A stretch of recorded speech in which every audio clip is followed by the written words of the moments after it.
Hey everybody, this is Eric Worre and welcome to networkmarketingpro.com. People ask me all the time about what's the difference between a professional and an amateur in network marketing. Let me give you a very quick but very simple explanation of the difference between the two. Professionals in network marketing have failed more times than amateurs have even tried. They've failed more times than amateurs have even attempted. They've gone out there and made more mistakes than amateurs have even thought about making. They've had more people say no. They've had more people no-show them. They've had more people join and quit their business. They've had more embarrassing experiences in front of audiences where they didn't know what they were supposed to say.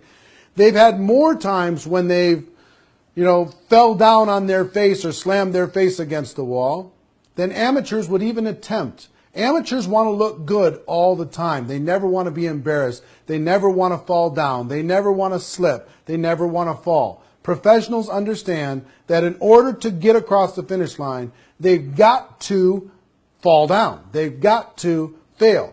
And understand, you never lose. Either you win in every experience or you learn. You never lose. You either win or you learn. Amateurs don't understand that. They think they lose when they fall down.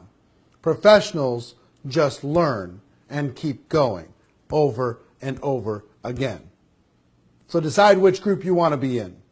Decide how many times you're willing to fail. Decide how many times you're willing to be embarrassed.